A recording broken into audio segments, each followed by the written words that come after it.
Hi friends, Fred Arnold here, 360 Suites and Entrepreneur Stories, Success Stories. I'm with my friend Rafferty. Yes. And Rafferty's with Pinnacle Solution Partners. He's an entrepreneur here at 360 Suites. Lots of wisdom we get. One of the friendliest guys in the building. So welcome to the show, Ralph. Thank you, Fred, and welcome, and thank you for inviting me to your podcast. This is it's an honor, and I'm excited.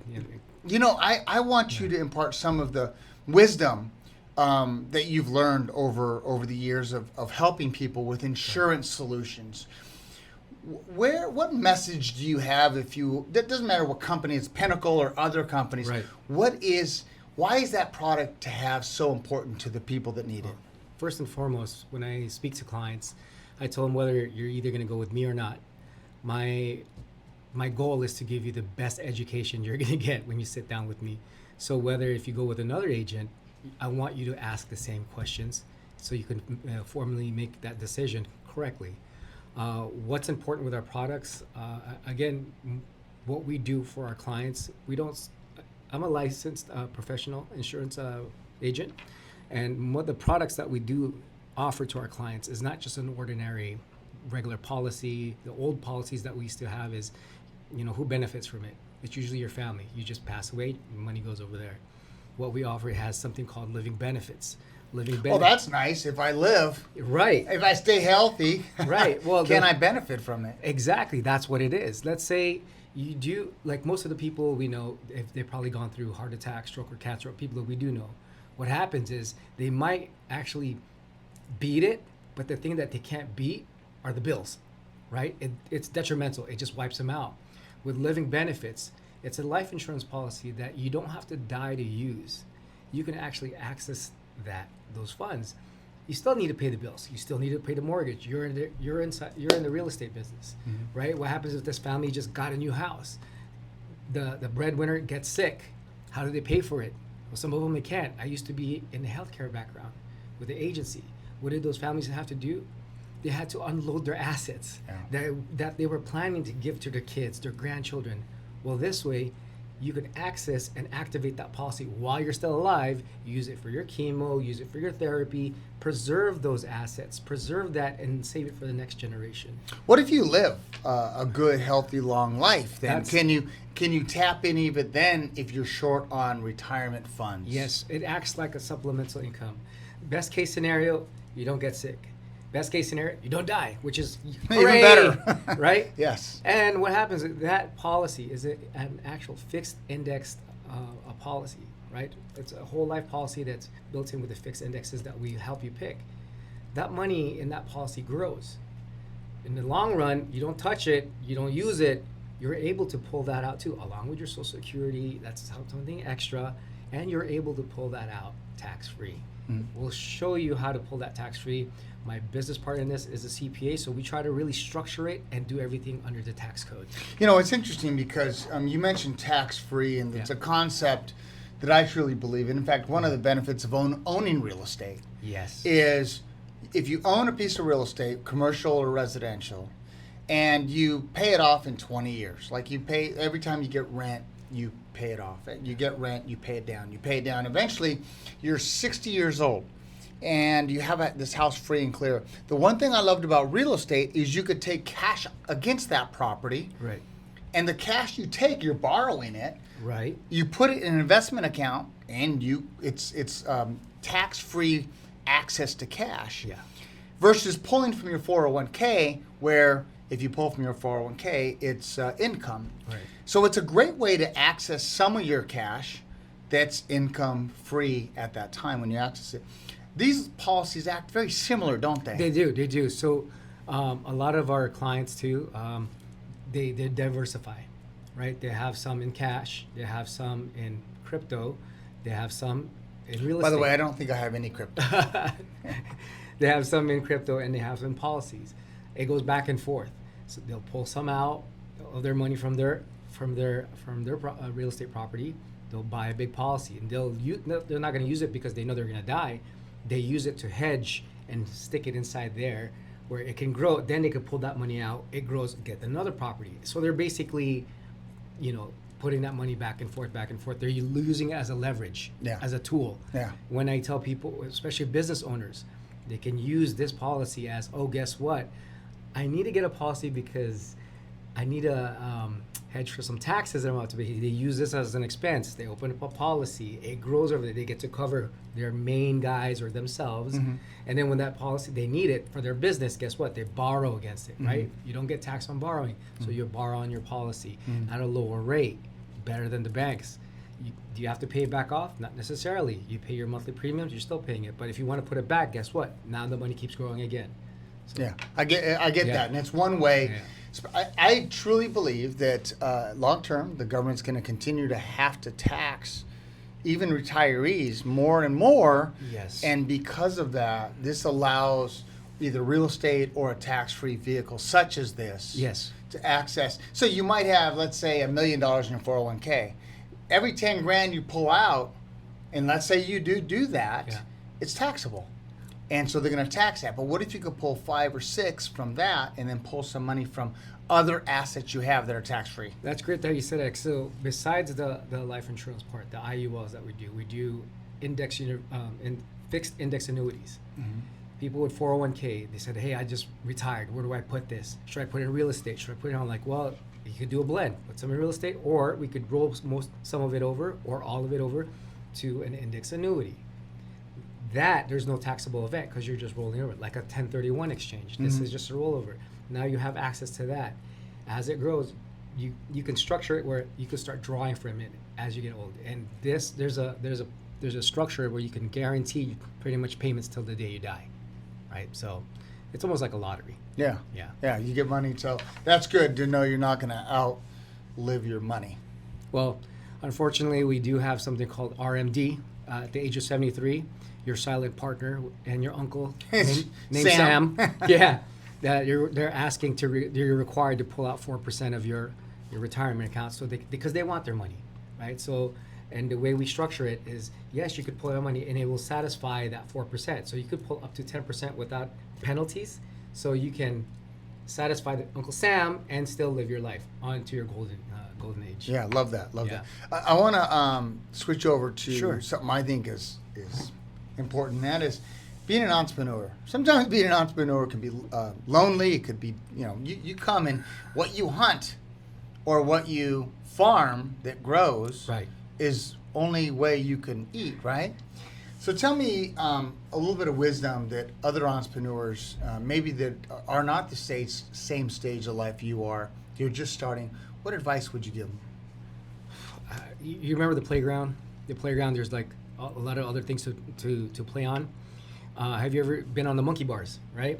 And you ever play that game with your friend? Hey, who could hang on the longest wins. That's basically it. You lose when you give up. Or, like I find people like you. I find people who's ahead of me. I surround myself with them. I find people like one of the tenants here, Ken Keller. I signed up for his CEO masterclass. When he came up to me, I'm like, sure, this is your background. I basically took a shortcut. Boom, I got a hack. I'm surrounding myself with more people who are wiser than me, ahead of me. To be honest, I told my wife, if I'm stuck in a room and I'm the smartest, I get nervous. I literally want to be the dumbest person in the room so I can learn. In my previous business that I had for 16 years, I felt like I declined because I just went stagnant. I wasn't learning anymore. I literally had to pull myself out because I didn't feel like I had any more purpose, right? So I wanted to be surrounded with great people. To be honest, I kind of have a membership hack in this building because there's so many great people in this building. Well, let me just tell you, we enjoy running things by you, and Raph is like the official Walmart greeter, if you will, but at 360 Suites because his office is right outside the elevator. And being associated with people that you can rely on for information. Right. But you said something interesting, and that is learning from others.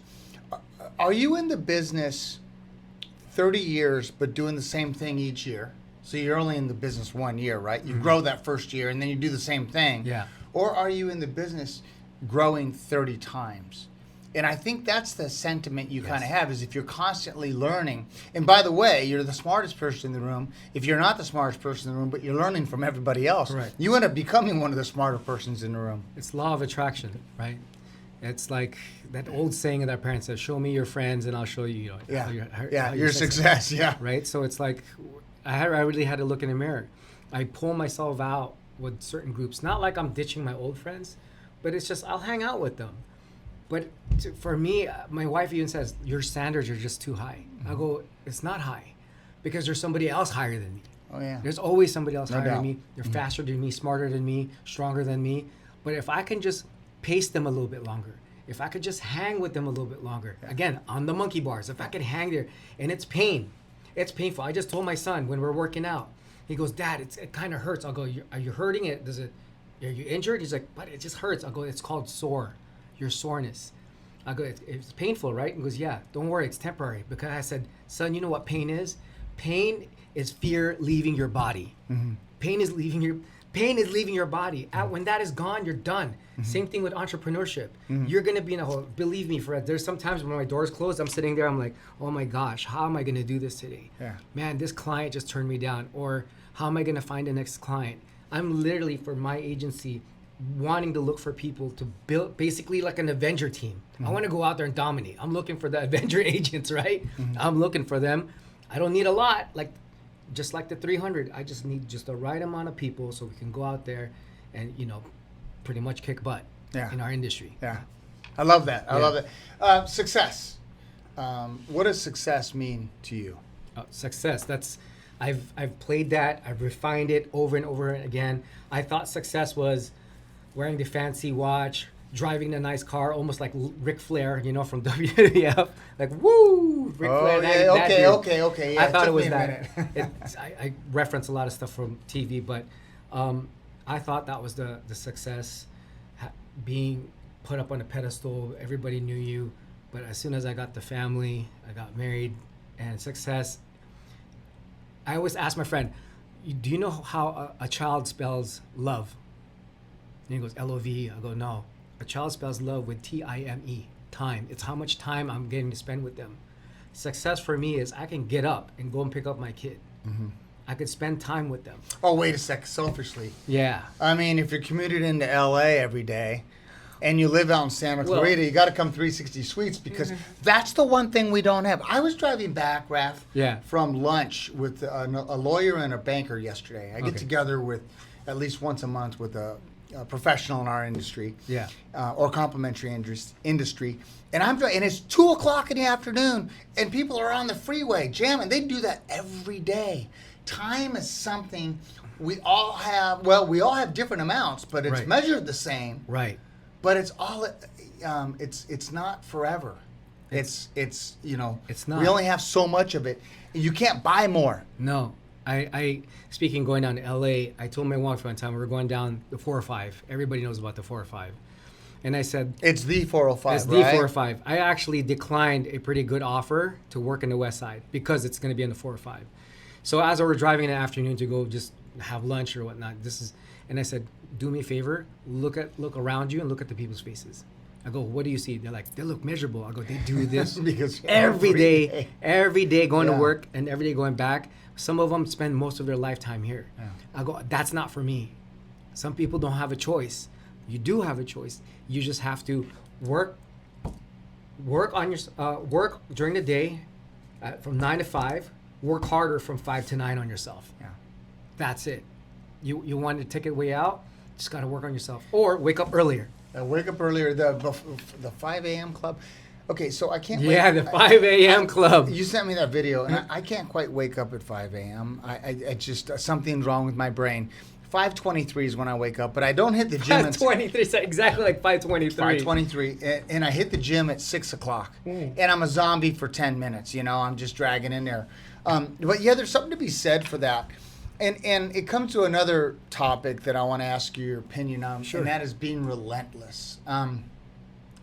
If you find, first of all, when you're raising a child, you have to be relentless or else they're going to starve. You have to be relentless. You have to have that reason why you're doing it, right? Oh, yeah. So you end up being relentless at raising that child, trying to be the best mom or dad or Right. guardian of that child. But we stop being relentless in areas that of health, of the basics of things that make you happy so you can provide better care. We stop learning sometimes. My biggest thing is looking at the individual drinking a triple latte with, all that sugar in it, and they're hollering for their kids, swing faster, run harder, but they're not exercising themselves and they're letting themselves go.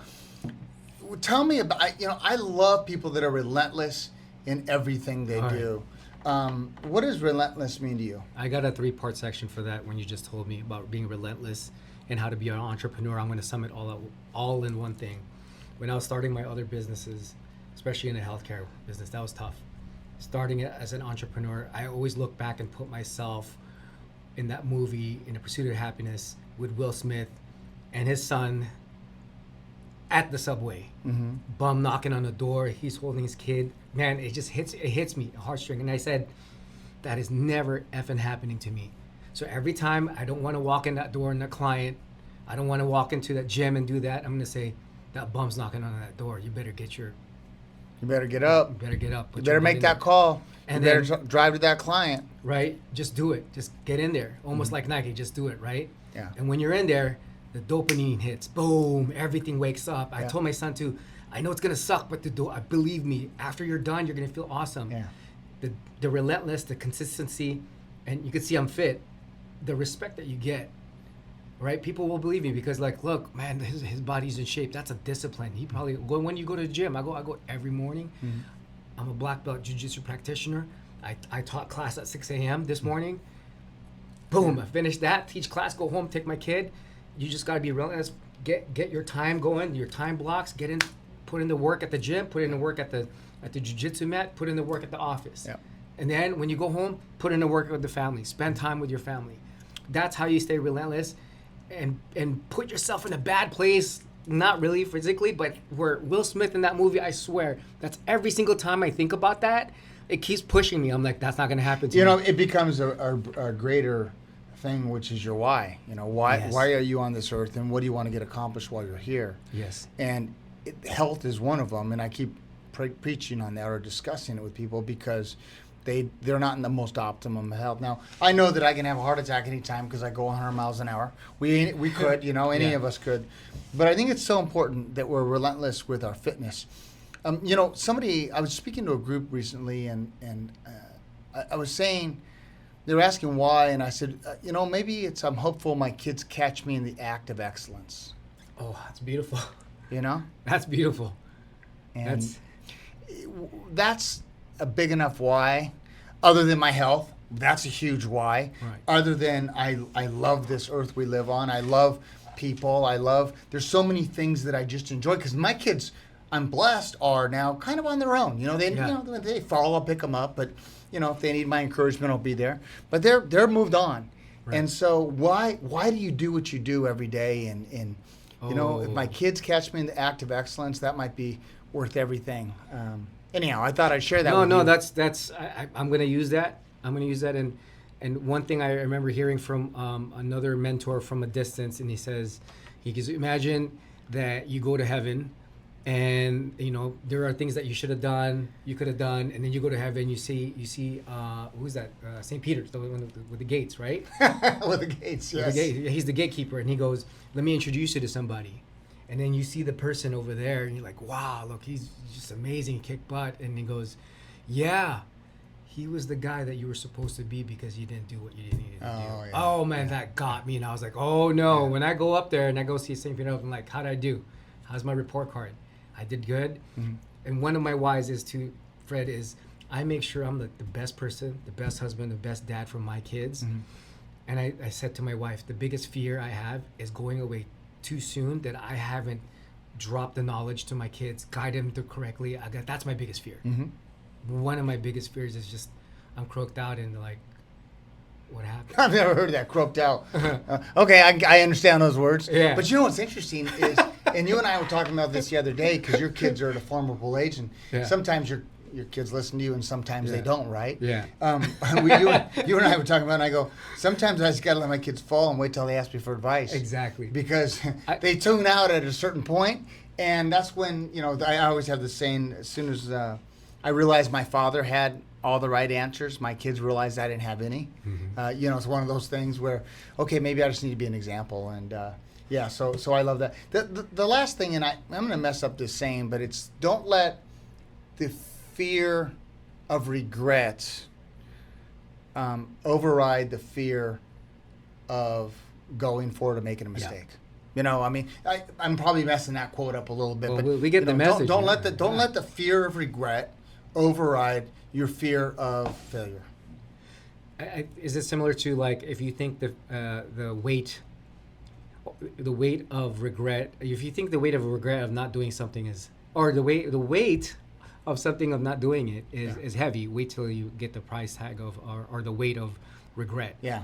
Or if you think the bill, right? The bill is too much. Right. No, if you think of the bill of like not doing something is like, oh, it's expensive. Wait until you get the price of like regret, right? Yeah. It's heavy. Yeah, I love these conversations because they make us think about our own, our own lives and our own successes and our own pursuits of excellence and also our own failures. And the last question I'm going to ask you, I'm a big proponent of it's okay to make decisions and you're going to fail and you're going to fail often. But a lot of people they don't want to fail. Like their fear of failure because someone's going to make fun of them. Someone's going to say, I told you so, all that. Talk to me about what does failure mean to you? Failure is always learning. And like I do jiu-jitsu. When we go to a tournament and they say, hey, you see the team, and I go, hey, don't worry about failing or losing. We don't call it losing, we call it learning. If you lose this, we lose with you. If you look behind you, your whole team's with you. You may be the only one on the mat, but we're right behind you. When you go back on the mat, back to the studio, guess what? We're working with you. Yeah. We're with you. One of my mentors told me, if you're going to stumble forward. Yeah. Never backwards. Yeah. And I like what you do here. I see you go for it. I watch you.